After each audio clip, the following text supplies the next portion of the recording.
my soul. I can't tell, cause we blend in with the secular. The devil on us like a predator. We suck his shit up like nectar, knowing that it ain't no good. It's all vain. The blood stain being surpassed for useless gain. We ain't changed. What will you change? Come on. I come quick like a thief in the night. No one knows the time, so you better be right.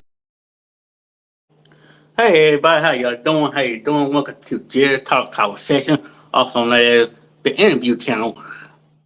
On this channel, I do interviews on particular YouTubers, business people, you name it. But this is not an ordinary interview. This is one of my bestest bestest friends that I ever had. He My man. was like a father. I'll put it this way: he's like a father to me, y'all. He's like a father to me ever since he came to FCC. Yes, So sir. I want to appreciate, but he is not officer. He is not He's not sergeant. He is lieutenant officer. All of the dude. I ain't do it, brother. What's going on, Jarrett? My main man, Jarrett, man. Long time, man. You Long always been a time no. creative guy, though. I wasn't surprised to see you doing your thing here, man. This is awesome, man. This is Uh, awesome.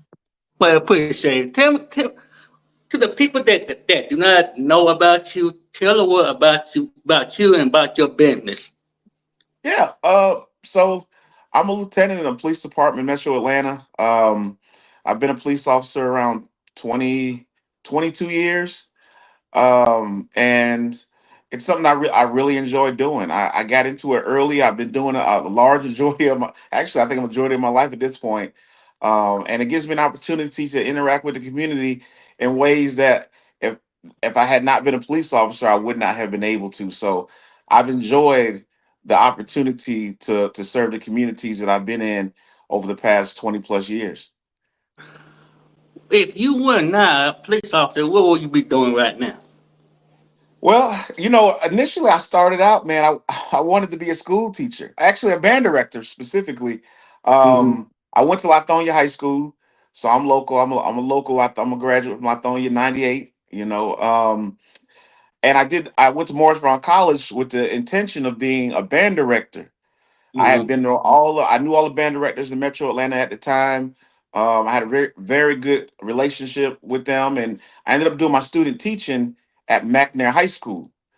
Um, and when I did my student teaching, I don't know, it was something about it that it wasn't for me the best way to engage the community at the time, and I wanted to find a different way to still engage the community and have a positive impact. But it wasn't going to be through teaching. But if I wasn't a police officer, I probably would be a band director today for sure. Were, were you when you became a police officer? Were you like nervous or scared of becoming one? And another one, what would the chief think that when you applied for that particular job? So yeah, I mean, there was for me a lot of unknowns in the job. Only thing I knew was what I saw on television, and not all of it was good in terms of the level of danger that officers are subjected to on a daily basis. Um, you know, some of the pitfalls of stresses related to being in law enforcement. Those things they were kind of scary to me initially, because I didn't know how I was going to manage it. The chief himself, when he had the conversation with me, told me he was glad to have me as part of the team, and the expectation and standard was high.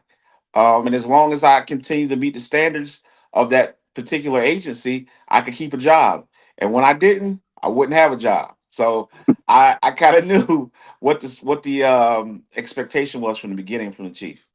So what kind of courses or programs do you have to do to become a police officer Mhm. at Chamblee? Yes, sir. So any state certified officer has to go through what's called post training. Post Georgia Post is Post stands for Police Officer Standards and Training, which is the standard for Georgia in order to become a state certified police officer. And the training includes a lot of different things. Some of the, I guess the higher level courses would be EVOC, which is emergency vehicle operation course.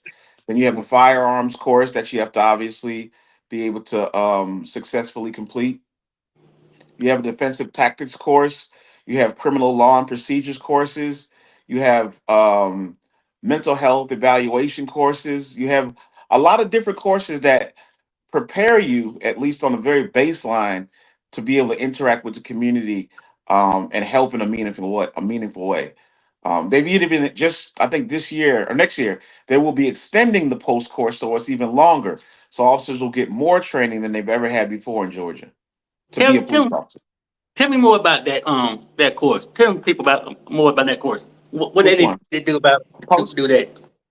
Okay, generally, in with post, what's called mandate is going through again all of the basic fundamental courses to be able to get certified as a police officer in Georgia. And the reason for that is that you have to make things standardized. Otherwise, anybody would just pick up a badge and gun and say, okay, now I'm a police officer, and would have no training or skills to be able to, well, and a lot of times do the job safely, right? And do the job really most effectively. You know, your training should be able to, it should enable you to be able to do the job the, the best way that's, you know, at the time possible, I should say. So the training is for that specific reason, is to make sure that first of all the training is standardized across the state and that officers are well prepared to serve the community in the right way. Do you have to be? Do you have to do? Do you have to go through any exercises to like stay fit to become an officer, or do you have to go through some like a manual, kind of thing to stay fit? I'm like do you have to go to a gym or anything to stay fit? So post has implemented a requirement for a physical agility test, and a lot of agencies themselves require that you complete and it varies because each agency can set their own physical agility test to ensure that you're physically able to do the job, right, before you're even given an opportunity to be hired. So for mandate, Georgia Post, yes, you have to do a physical agility test to get in. And then for some agencies across the state of Georgia, you have to complete a physical agility to be hired at that agency, that specific police department. Is there a drug test to become an officer? Yet, are they random testing for become to do to take the job, or every person who assigned, I mean, who comes to become the officer do have to take a drug test, or like uh like the bathroom test or anything like that. Right. So it depends.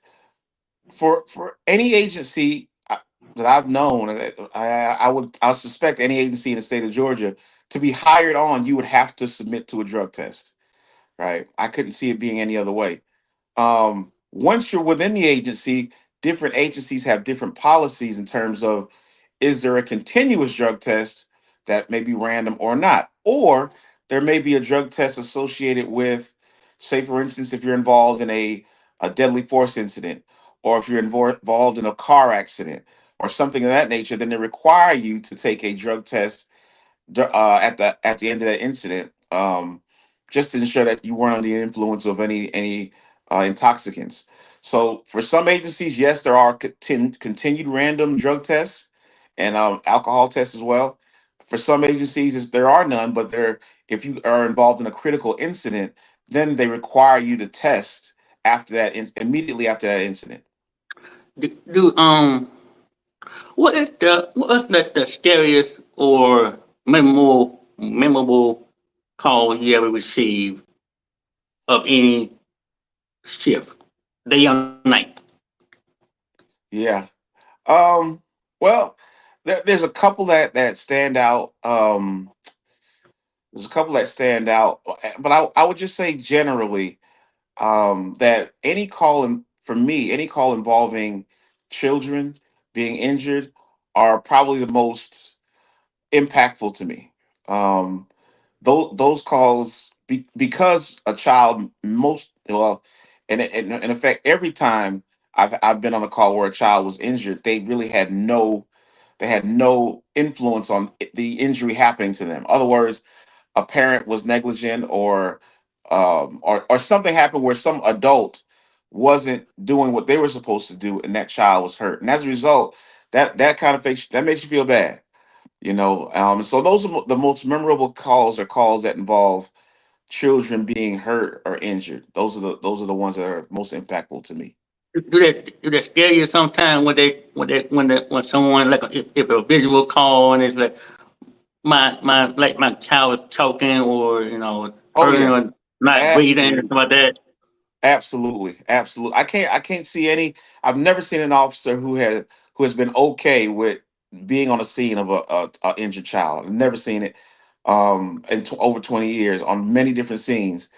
And when you get that initial call that somebody's child is injured, it's almost as if it's your child. You immediately go to, this could be my kid, and it does. It becomes a sense of urgency that's beyond any type of urgency that you ever feel in this job. If anybody with kids knows what I'm talking about, is that, you know, the feeling of hopelessness or not having control of being able to help your child is something that is uh it can be very distracting. I'll put it that way. It can distract you from focusing on being there and present for the job. So you still have to do the job, even though your emotions get involved. Is the point, I guess. Okay, let's shift from the streets to church. When I mean when you came over to FCC, were you like what Bishop said that you want to do it you want to do security? What was the first thing that you taught? What was the first thing you taught us? I know I've been doing this for a while, but what's the first thing you taught us when we started doing the security around FCC Hmm. and White's Mill? So the best of my recollection, because I'm an old guy now, so my memory could be fading a little bit. It may be fading a little Take your bit. time. Look, we got all day. Go ahead. but but the best that I can remember is the same thing I would probably say today is vigilance. In other words, always paying attention to your surroundings, always to knowing what's going on, and not just being in an environment, but being part of the environment, and understanding all the nuanced parts. Where are the entrances? Where are the exits? Behavior, watching behavior within the sanctuary and outside. If you see people walking by, what are they doing? Are they coming onto the property? So I think my biggest, um, what I promoted the biggest is probably vigilance and watching and being mindful of what's going on at all the times. Well, well, yeah. For me, it was a good thing. It was like at first I was like, what can I do for this? Cause I was normally we went from like tacky pants, white shirt, and we went from like colored shirts and stuff. We're not doing Mhm. it now because we're not able to do all that stuff. But we Mm, we still using like actually we are doing like earpieces. Well, mhm. sometimes we have earpieces, but do we have do we have to like put it this way? Do security people at a if that the church goes and then the parking lot again I said the parking lot getting too crowded Mm. of people like cars coming through. Do you have to like make sure that nobody will be blocking the exits when people try to get in? Yes, yes, absolutely. I would say any large events, you would want to ensure proper egress, meaning a way for people to exit in case of an emergency.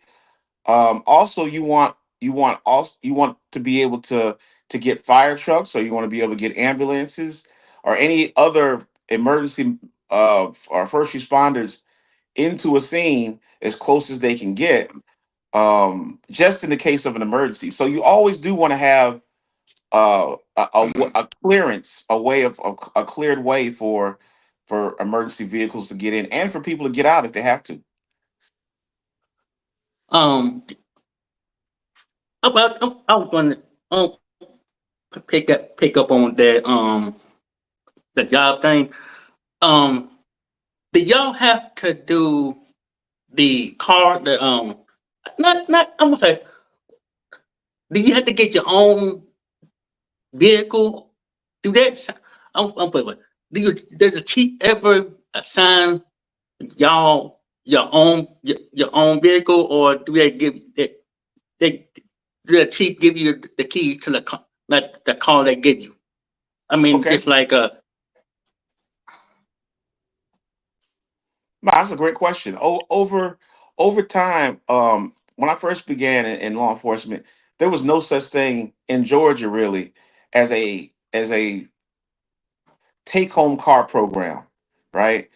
Over the years, I think a lot of states, well, definitely in the metro, have adopted what's called a take home car program, which mhm. means basically that the car that you're assigned to is the car that you drive physically to your house, within a mileage. I mean, it's, you can't live 100 miles away and take a police car home, because I mean the wear and tear and the gas and all that. But if you live within a certain range, you're able to take your car, drive it home, and drive it to work. That is your assigned car. You're responsible for the maintenance. You're responsible for any damage. It essentially your car. It's your work car. So yes, now we have cars that are what's called take home, a take home car program, where you drive that car to and from work, from home to work, and any other trainings or anything you have to go to that's work related. You drive that vehicle, that police car. So you have to so you want to drive your personal car back and forth again, and like take your other car to work, get out of your personal car, get in your work SUV, and then do like that. So you just leave your personal your they get your daily car at home. So you have to drive mile to your station and pick up your SUV. That's correct. That's correct. So I have a pickup truck that I barely drive, because I don't have to drive it to work. I have a police unit that I drive from home to work and back home. And the majority of my hours during the week is really spent at work. So the majority of my driving is driving a police car. To be honest, it's not driving my personal car. Do you okay? Here's a question. Do you like do you like being at the office working, or you love being on the streets helping people? That's a great question. I just had a conversation with someone last night. As I've gotten a little older, right? Um, I've kind of I've been promoted, obviously, and so a lot of my job function is within the office. But Jarrett, let me just be honest with you, man. I love being on the street. I love being out in the community, because that's where kind of where I learned how to be a police officer. Wasn't from so much from my trainers, police trainers. It was from being in the community, learning how to adapt to the community, and learning what's needed from the community. That's the best way to police is knowing what the community needs and servicing them based on need, not what we think they need, but what they need. Well, how do you do that? You have to be out there. So I love to be out in the community, kind of getting a pulse for what the community needs, and adapting my plan of action for my team to the needs of the community. So yeah, I still love to be out there, Jared. I do. Do you ever do ride-alongs with kids come like would come with the kids have like a field trip? Do you let them ride along in their vehicle, or you let them like show them the lights and the buttons all that stuff? Absolutely. So we don't do kid ride-alongs. But we do have kids come to, and we've been doing it for years. They come to the police department, they explore the car, they use the lights, they use the sirens, probably a little bit too much sometimes. They use the sirens, but they love just being able to get in the car, see the laptop, see everything that we see. It's our office. The office, the police So car it's is the like a office for us. so it's like a home a home away from home in Correct. the home. Okay. Absolutely. Go Everything ahead. is in there. We have printers in there. We have a computer in there. We have our cameras in there. Obviously our notebooks and everything else. It is a mobile office for us away from the office. So the kids get to come into the car and play with the car and the lights and the siren, and they enjoy it. And when I was in community oriented policing, I was in that unit for some years. I did that a lot. I went to a lot of elementary schools and gave kids the opportunity to go through the car. And even today, when I go to a job or I'm even at work, I may be at a business or something parked in front, and a kid may walk up with their parent and want to see the car. And and of course I let them see the car. I let them sit in the car, and they want to take pictures. And it's just an awesome experience, man. That to see that children still have a respect and a love for law enforcement. So you ever tell them like stay in school, stay in the books and everything else. So they don't have to A- be they don't have to be on the streets all the time. yes, sir. Yes, sir. Okay. Absolutely. That's my message to them is to stay in school and learn, get your education, um, and learn and learn discipline. Through all of that, learn discipline because much of being a successful police officer for many years is having a level of discipline to be able to stay in a job. It's not easy. It's a difficult profession, and it can take a toll on you, honestly, mentally and physically. Discipline has helped me over the years. I was just asking you just asked my question. Does it take a toll on you if when you come to work it drains you every single time when you try to arrest someone who's being a bad apple, being hard headed, don't listen, that and I'm not saying I know people don't like to curse, but do you ever when you arrest someone you ever tell them like, hey, you need to be quiet, or do I need? I'm going to use my taser. You ever be aggressive on a set of say self-respect for the suspect you call subjects, whatever y'all call it, subjects or suspects, whatever you call them. Yeah. Yeah. So that is the thing, Jared, is that there are times where the level of force rises to the level of force that's necessary, right? And there are occasions where you have to use I call it an assertive tone.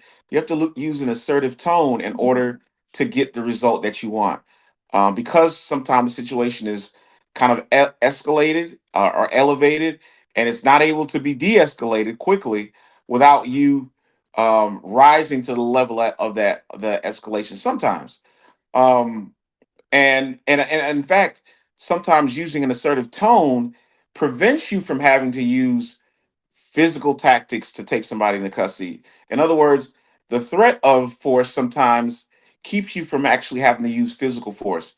To me, that's a win. If I don't have to risk myself being injured or the suspects or a person that we're arresting being injured, then I think that's a win. So an assertive tone is sometimes in the best interest of the officer and the person being taken into custody. Okay, I was watching cops one day, and I was watching this. Not it was like one. It was another county. If one county was pulling over another I say put if one county sees another county not um no I mean you see, if you see another county taking I mean okay if you see a county behind a officer and it's speeding down the road or anything, do the other county stop the county for funny actually let's put it this way. If the Cab County Hmm. drives around and Hmm. you see like let's say Gwinnett County speeding on the DeKalb County road, do you have to the one county stop the other county and give them like why you speeding? Because you're not going to work or you have the lights on or anything. That's a great question, Jared. That's a very good question. Um, Here's the thing: when police officers not we're not above the law. I mean, let's just put that out there. Police officers are not above the law, and the law is very specific in that in order for us to violate state law, we need to be operating as an emergency vehicle.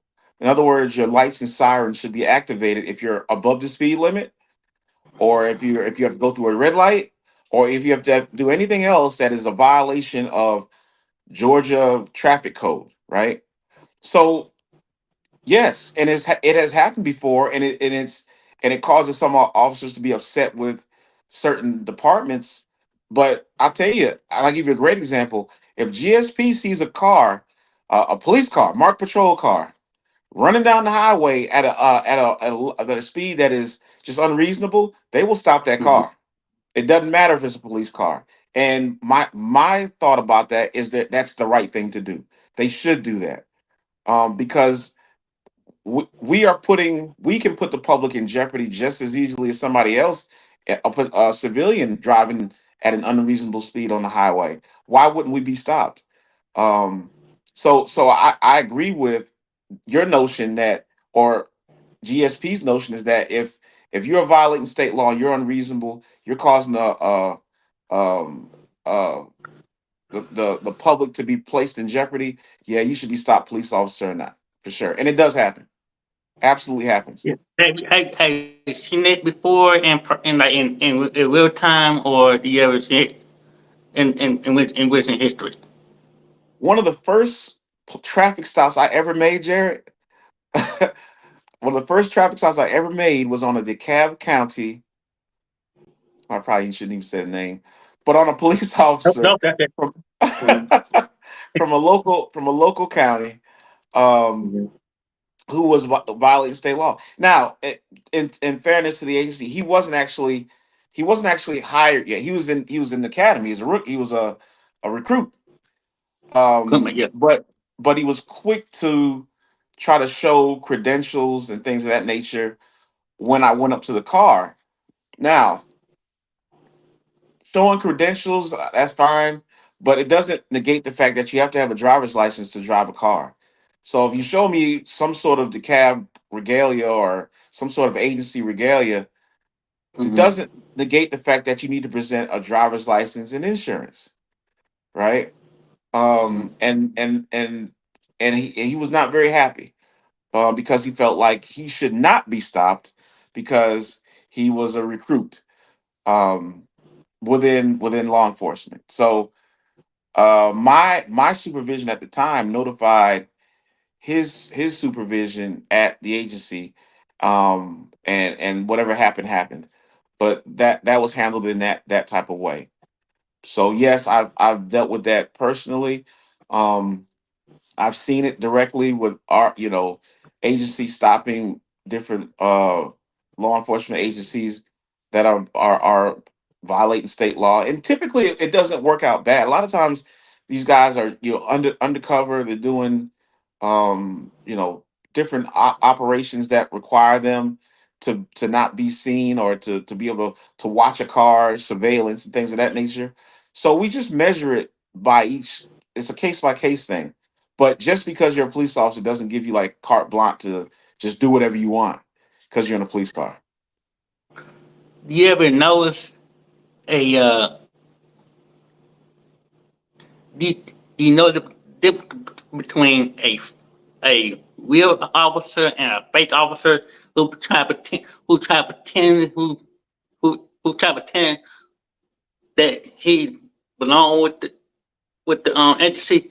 You ever notice that Yes. difference between a real officer and a fake one? Yes, and that's happened. I've seen that firsthand as well, where officers for some reason don't work for an agency, and um, they get stopped, and they present themselves as a police officer, even though they're not with an agency anymore. They're not employed by an agency. So for all intents and purposes, they're not a police officer. They have a police certification, but they're not a police officer. And so I've seen people who do that get arrested, because the officer that's making the stop goes back and checks to see if this person is still employed with an agency, blah blah blah. And once they determine they're not, and they can develop the probable cause necessary to get a warrant for that person gets arrested. So What is the I know there's a lot of I know there's a lot of codes you have to go through, but what's the number one? Have you noticed? Have you seen anything? It's like what's the most felony stops have you seen on the highway on the roads or highways? you said felony stops. Yeah, what kind, have you Oh seen like if you smell like weed in the trunks or about that? You ever know that? You got yeah, the yeah, yeah. So any man over 20 years, you could probably imagine lots of felony stops. I'd venture to say hundreds of felony stops. Uh, and m- the odor of marijuana coming from a vehicle, hundreds of, if not thousands of times. Whether I was the direct officer on the stop or assisting on the stop, yeah, and a lot of times those smelling marijuana was really personal use stuff. But there have been cases where we ended up getting felony amounts of marijuana based on the odor coming from a vehicle. Um, so it just depends. what's the most what's the most marijuana you ever seen? Like how many bags of marijuana or I'll say weed? I'll say see never say what kind? How much? How many bags of marijuana or weed have you seen coming out of the like in the back seat of the trunk? How much money? Like how much money does it cost to see that? Like if you do a family stop and you have to count how many bags of weed, how much?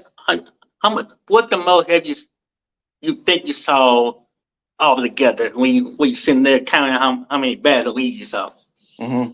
So is if we see bags or bundles, we don't do it that way in terms of like charging.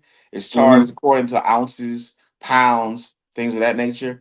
Mm-hmm. Um, and man, I can't remember. Maybe the most I've ever seen. I've never been assigned to like a specific drug unit, which those guys see a lot of drugs. But for me, probably 3 pounds, 3 to 5 pounds is probably the most I've ever seen on the traffic stop in person that I was a part of directly.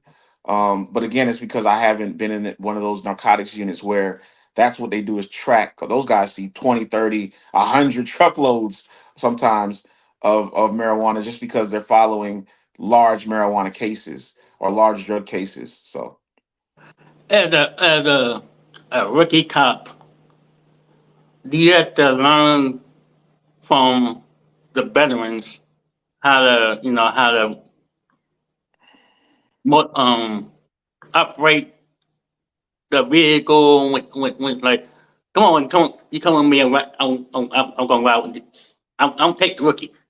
Do you ever like sit in the car and just like take notes of the while the like while the veteran driver officer teach you how to become a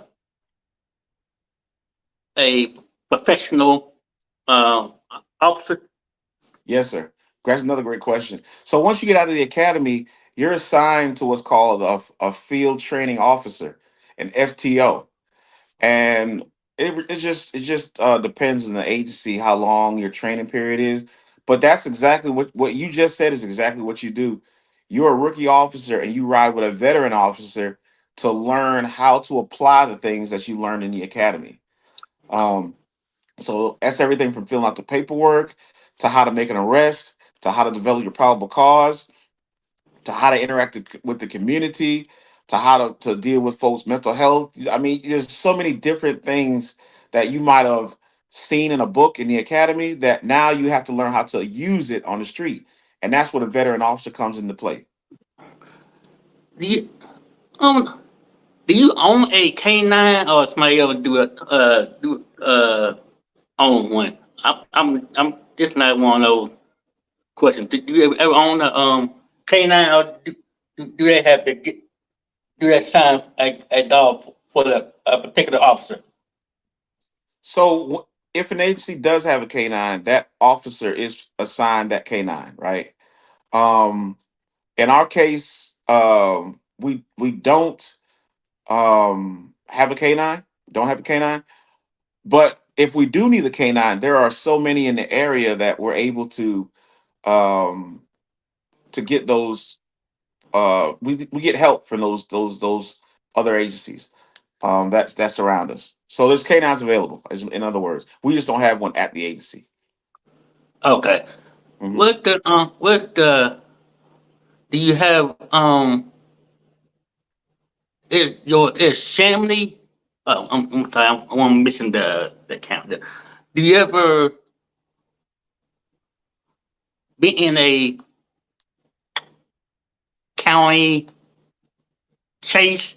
If like if a local if somebody like if there's a shooting call and they call the local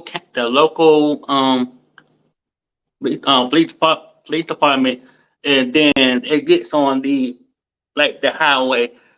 Do you be in do you be in the police chase or do you have to be in the okay? Do you have to be the watchman of what's going on in the like the police chase? Another good question. So um my job is is to monitor my officers. Now in smaller agencies, you might have a lieutenant that has to be involved because it's a smaller agency, and the manpower requires that you sometimes be involved. But for the most part, I would be the one as the commander who would be monitoring traffic, radio traffic, to make sure that first of all, if we are engaged and involved in a chase, that it is a chase that is allowable by our policy, because chases are very your ability to get in the chase is very linear. In other words, there's only specific things, very, very specific, and not many, that you can be involved in a police chase in. And that's for the benefit of the motoring community. We don't want to just chase things and put the public in risk for somebody not Mm-hmm. having a driver's license. It's not. I mean, it's Mm-hmm. just foolish. So my job really is to make sure that we're doing it the right way. So typically, I won't be involved in it, but I will be the one who's making sure that we're doing it in the right way according to our policy and state law. Okay, I'm hold that thought, Nate. I will get you tomorrow night on the 12th. Okay, so if you email me Jared E Banks at gmail.com and we'll talk about that. Okay, so email me Jared E Banks at gmail.com and you tell me about your schedule. But you ever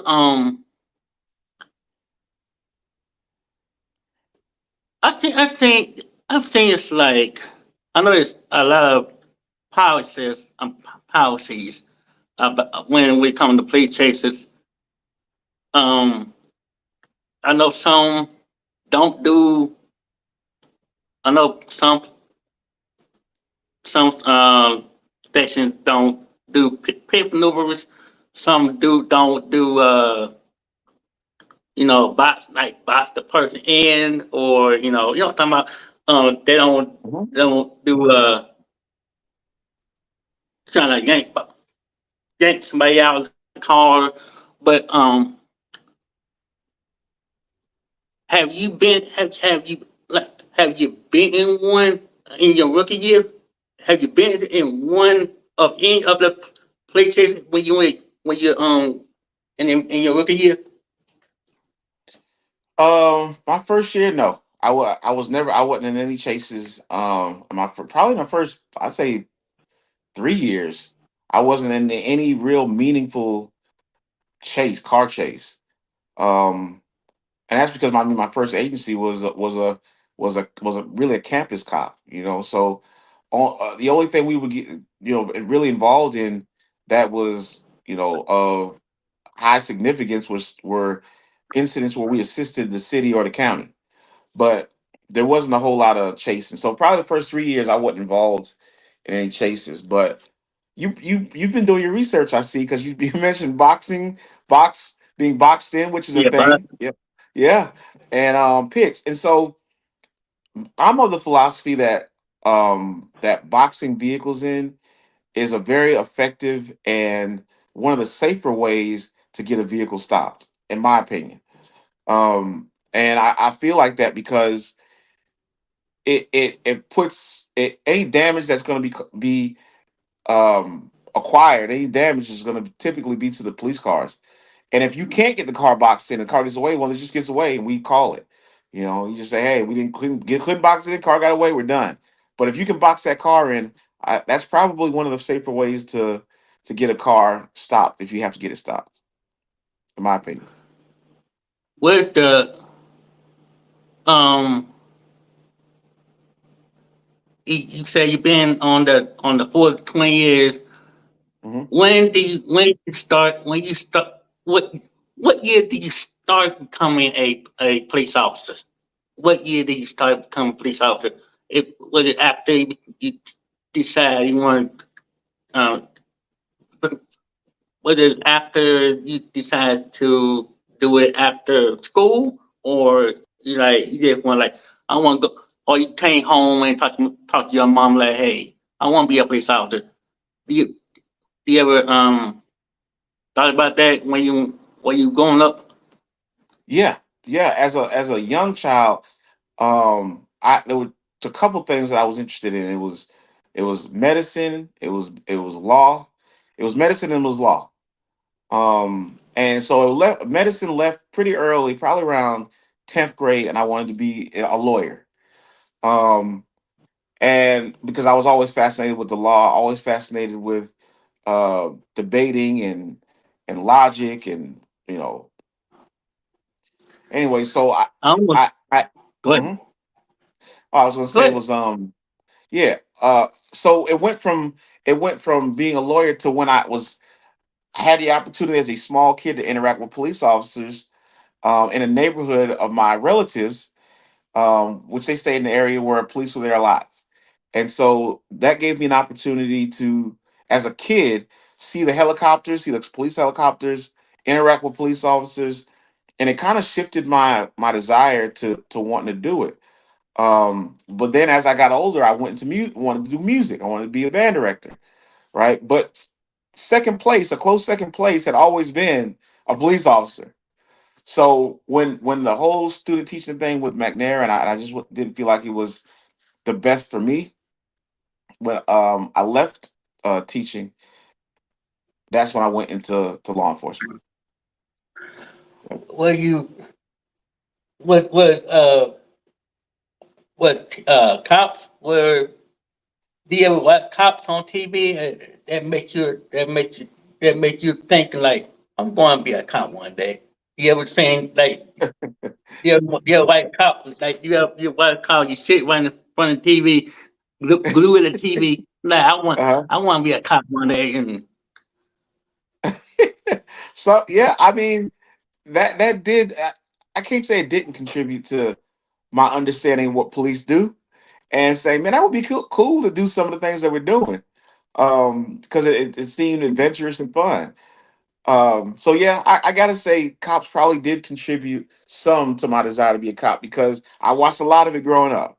I watched a lot of cops growing up. you know when you mentioned about being a lawyer and anything. Look, guess what? I was picturing you being a judge. Judge.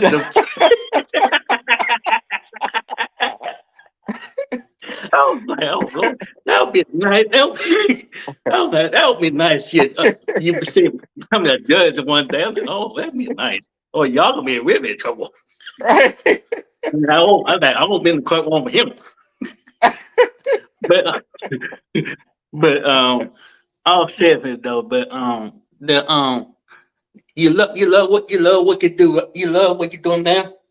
Oh man, like I said, I couldn't see myself doing anything else. I mean, like although if I wasn't doing this, it would be teaching, but I can't see myself doing anything else today, Jared, in terms of interacting with the community and being, and not just that, uh, as you progress through law enforcement and you get older and you get promoted, there's different focuses during each phase of development as you progress along, right?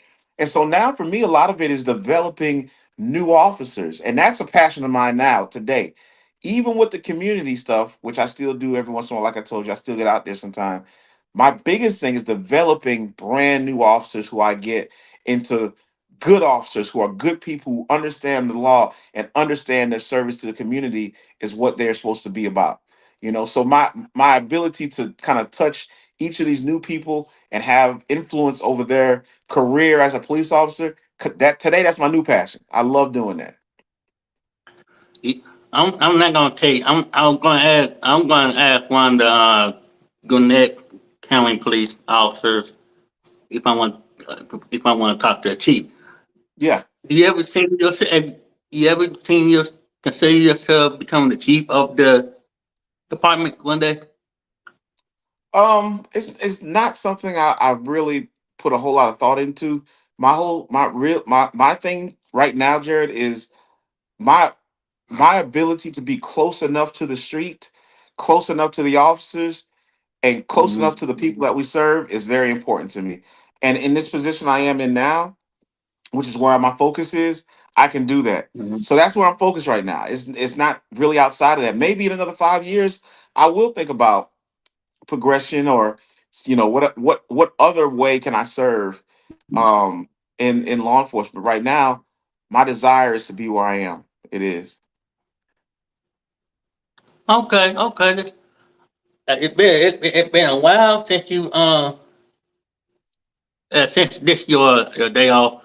What the you ever get what the okay, what kind of advice for people who want to be an officers? What kind any new advice you want to give to people who want to become officers? And I know you said about staying in school stuff like that, but what kind of other advice do you want to give to kids that want that like I want to be an officer, I want to be a uh the SWAT part of the SWAT team or something like that. What kind of other Mhm. advice you want to give to the kids? I would say continue to develop yourself mentally and physically. That develop yourself, pay attention to your mental and your physical, and eventually as they get older, I would say spiritual as well, then I would say your financial, because all of these things are important components to keep your stress levels in law enforcement mitigated. You're not going to be able to get rid of it, the stress that's involved in the job, but imagine the stresses of the job in addition to financial stress and physical stress and other mental stress that is outside of law enforcement. It just compounds the stresses of the job. So right now, I would say to a young person, develop yourself mentally, develop yourself physically, work on that, and be serious about it. And again, like I spoke of earlier, discipline. Work on disciplining yourself, being able to say no to things, not doing things, or doing things. And when you put in your mind to something or say you're going to do something, follow through and do it. So be disciplined in your behavior, in your words, and your actions. So if a person come up to you and say, "Hey, I want I want somebody to talk to you talk to me about um of like do you ever like counsel someone who's having trouble at home or that I need just like somebody a father figure to talk to. Do you ever like if you see someone like I want to talk to someone that they've been down and out and that have nowhere to go and stuff like that. You ever you ever counter that sometimes? Yes, sir. Very, very. That's a very good question, Jared. That comes up more often than a lot of people, especially civilians, would know. Is that there are again the stresses of the job can affect people to where they do need somebody to talk to, and if they don't manage that stress in a healthy way, it's usually displayed in an unhealthy way. And so I have had the opportunity working as what we call peer support people um, to deal with other officers from different agencies, speaking to them when they are dealing with crisis or stressful situations in their personal lives, which is very necessary in law enforcement. Very necessary. It's again something that's not talked about, but it's very very necessary. Okay, all right. One last question before we lay by here. Mhm. Um, the the what are the pros and cons of being a police officer? What are the pros and cons of being a police officer? And I I say. want it's not gonna be a great answer. It's something come to your heart. Yeah, for me, the pros are the stuff that I mentioned throughout our questions. Is that you get a chance to interact with the community in a way you'd never be able to meet people you probably would never be able to meet. Um, you get to help people and see what you contribute in a meaningful way in the community, and that's to me more rewarding than anything else. Right. Um, so your ability to help and see the effects of your help within people within the community to me is priceless. Now those are the to me are some of the top benefits of police work. The other side of it is that your life is on display. In other words, whereas somebody could do something who doesn't work in law enforcement that could be the same level of you, if you do it, it could cost you everything. If they do it, it may cost them something, right? So you have to be very mindful. We have to be very mindful in law enforcement of what we do and what we say constantly. So that adds a certain level of stress to your life that you're always being watched and you're always being judged at what we call a higher standard. Now, am I knocking the higher standard? No, I think police officers should be judged at a higher standard. If you're giving people the authority to take folks' freedom and things of that nature, you should judge them at a higher standard. But just realize that as a police officer, you can't just go around doing whatever you want, saying whatever you want, talking to people any type of way, and think it's going to be okay and you're going to stay in law enforcement because you won't. You ever get a you ever hear people say they want to defund the police sometime, or if you ever hear somebody say like the I'm not gonna say a lie, but I'm gonna say uh police Yeah, sometimes yeah, yeah. I've heard that before, and it doesn't have that bother you. it doesn't bother me.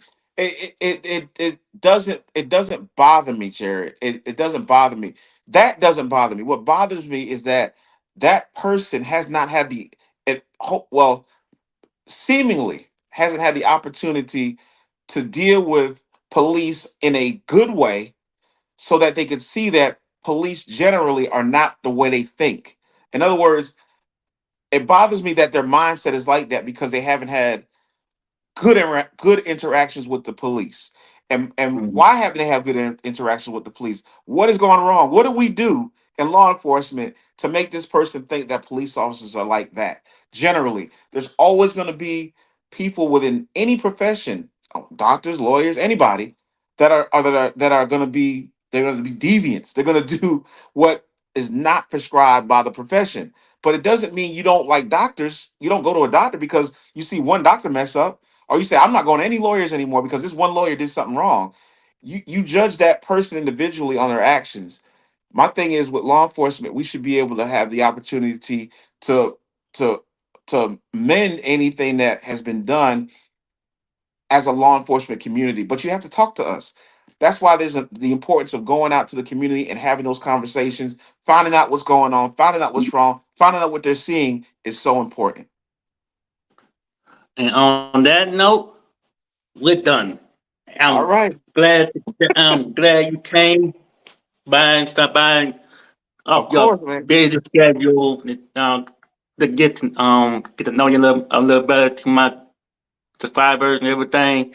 Yes, sir. And if you feel free, I can bring you back up here and we can still ask more questions Absolutely. to Absolutely. now. You just tell So me when. just We'll let me figure it know out. what you want.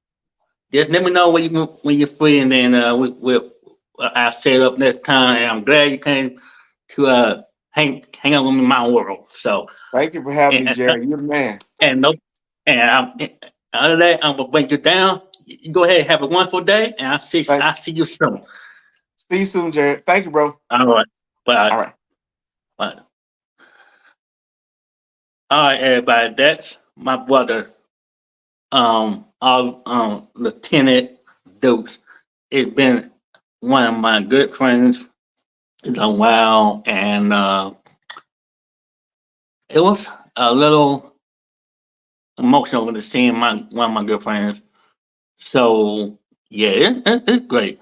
So I hope y'all got some idea, notes on there. I know some of y'all don't like it, some do, and some don't understand. I just want to change it up a little bit. But it's other than that, we had an awesome conversation, and I'm glad to do that, and un-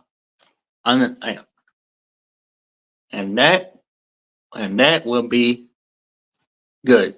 So I'll see y'all. On that note, I'll see y'all tomorrow morning at 10:15 with another guest. I just talked to Nate. I just told Nate email me, so I'm gonna try and get him off this weekend. So if Nate should hear me, he just email me, and that way he would get his no um his interview. So if he's still in here, let me see. If he's still in here, Nate, just email me Jared Arrette banks at gmail.com, and you can email me and I'll tell you what's going down. And that I'll see y'all tomorrow morning, and we have fun. Jared talks out. Peace. In your sleep or maybe in the streets, you will never know, so you better be ready. Are you ready? Y'all should be ready now. Are you ready? Y'all should be ready now. Are you ready? Y'all should be ready now. Are you ready? Y'all should be ready now. What would you do, dog, if you got that knock at the door and it was God like? In your sleep or maybe in the streets, you will never know, so you better be ready. Are you ready? Y'all should be ready now.